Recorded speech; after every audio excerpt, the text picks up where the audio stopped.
ఐటీలో ఎంట్రీ కావాలా? Training software engineer గా అజా కోడింగ్ ట్యూటర్ లో 2 వీక్స్ ట్రయల్ పీరియడ్ లో వెంటనే చేరండి.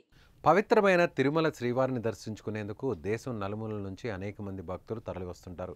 స్వామివారి దర్శనం కోసం అలిపిరి నడక మార్గంలో స్వామివారి చెంతకు చేరుకుని మొక్కిన మొక్కులను తీర్చుకుంటుంటారు భక్తులు.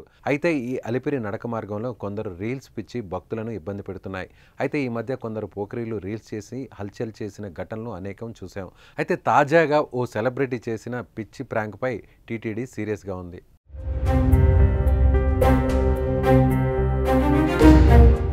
సీరియల్ బిగ్ బాస్ ద్వారా తెలుగులో మంచి గుర్తింపు తెచ్చుకుంది యాక్టర్ ప్రియాంక జైన్. అయితే ఆమె తాజాగా తన బాయ్ ఫ్రెండ్తో కలిసి తిరుపతి శ్రీవారి దర్శనానికి వెళ్లారు. అలిపిరి నడక మార్గాన వెళ్తూ ఆమె చేసిన పని ప్రస్తుతం ఆమెకు తలనొప్పిగా మారింది. చిరుత సంచరించే మార్గం 7వ మైలురాయి నుంచి లక్ష్మీ నరసింహస్వామి ఆలయం మధ్యలో రీల్స్ చేశారు. చిరుత గాండ్రింపులను రీల్స్లో యాడ్ చేసి చిరుత వచ్చిందంటూ పరుగులు తీశారు. తీరా చిరుత లేదు, ఏం లేదు, తూచ్ అంటూ ప్రాంక్ అన్నారు ప్రియాంక. దీంతో ఈ వ్యవహారంపై సీరియస్గా రియాక్ట్ అవుతున్నారు నెటిజన్లు. ఇలాంటి వ్యవహారాలు తిరుమల నడకదారిలో పెట్టుకుంటారా అంటూ ఆగ్రహం వ్యక్తం చేస్తున్నారు. వీరిపైన చర్యలు తీసుకోవాలంటూ డిమాండ్ చేస్తున్నారు.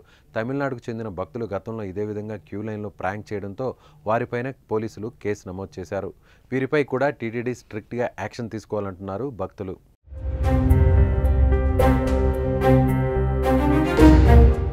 ఇక ఈ ఘటనపై టీటీడీ తీవ్రంగా స్పందించింది. పవిత్రమైన తిరుమల కొండపై పిచ్చి పిచ్చి వేషాలు వేస్తే క్రిమినల్ చర్యలకు వెనకాడబోమని స్ట్రాంగ్ వార్నింగ్ ఇచ్చింది.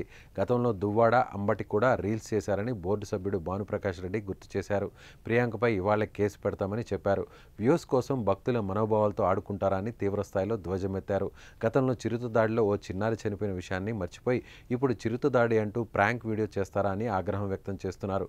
మరొకరు ఇలా చేయాలన్న ఆలోచన రాకుండా ప్రియాంకపై చర్యలుంటాయని గట్టి వార్నింగ్ ఇచ్చారు.